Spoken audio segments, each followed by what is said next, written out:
বিজ্ঞানী আচার্য জগদীশচন্দ্র বসু বলছেন, গাছেরাও উত্তেজনায় সাড়া দেয়, তারাও মানুষের মতো দুঃখ, কষ্ট, আবেগ, অনুভূতি প্রকাশ করে। কিন্তু আজ যদি বলি এই এমন একটি গাছ আছে যা কাটলে রক্ত বেরোয়, সেটা কি বিশ্বাসযোগ্য? সেটা কি সম্ভব? এটি কি প্রকৃতির কোনো গোপন সংকেত, নাকি এটি হারিয়ে যাওয়া এক অপ্রাকৃতিক শক্তির চিহ্ন? আজ আমরা উন্মোচন করব প্রকৃতির সবচেয়ে রহস্যময় উদ্ভিদ ড্রাগন ব্লাড ট্রির, যার অস্তিত্ব আজও বিস্ময়কর।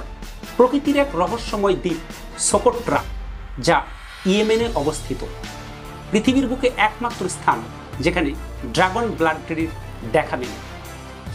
এই গাছের শাখা প্রশাখাগুলি স্বাভাবিক গাছের মতো ছড়িয়ে ছিটিয়ে যায় না, বরং এটি গড়ে তোলে এক অদ্ভুত ছাতা আকৃতি।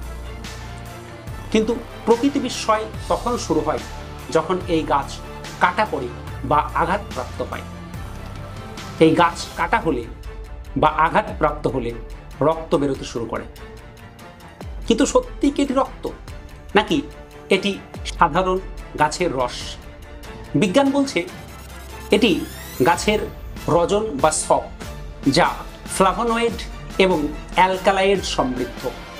মানুষের শরীর কাটা পড়লে যেমন রক্ত প্রবাহিত হয় এবং কিছুক্ষণ পরে সেই রক্ত জমাট বাঁধতে শুরু করে, ঠিক তেমনি এই গাছ কাটা পড়লে নিজের সুরক্ষার জন্য তারাও রক্ত প্রবাহিত করে। এটি প্রকৃতির নিজস্ব প্রতিরক্ষা ব্যবস্থা, যা ব্যাকটেরিয়া, পোকামাকড় এবং সংক্রমণের হাত থেকে গাছকে রক্ষা করে। এই গাছে রক্তের মতো তরল পাওয়া মাত্রই মানুষের মনে ভয়ের সৃষ্টি হয়, যে ভয় থেকে কিংবদন্তির জন্ম হয়। কিংবদন্তি আছে একজন পরাজিত ড্রাগনের রক্ত থেকে এই গাছ জন্মেছে।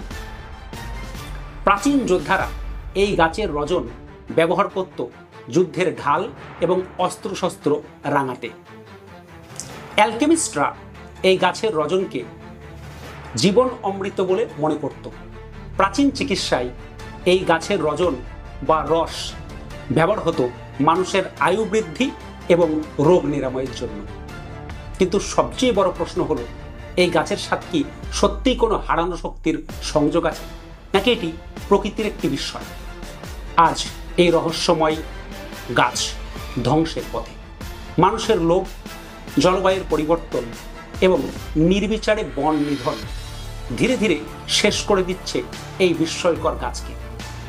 আজ আমরা হারিয়ে ফেলতে চলেছি প্রকৃতির সবচেয়ে বড় রহস্যময় এবং বিস্ময়কর উদ্ভিদ ড্রাগন ব্লাড ট্রি। এটি কি কেবলমাত্র গাছ, নাকি প্রকৃতির দেওয়া শেষ সতর্কবার্তা? আপনার কি মনে হয়, এই গাছ কি শুধুই প্রাকৃতিক বিস্ময়, নাকি সত্যিই কোনো প্রাচীন শক্তির চিহ্ন? আপনার মতামত কমেন্টে জানাতে ভুলবেন না। পরবর্তী ভিডিওতে দেখা হবে আরও অবাক করা এবং রহস্যের ভরপুর গল্প নিয়ে। ততক্ষণে ভালো থাকুন, সুস্থ থাকুন। জয় হিন্দ।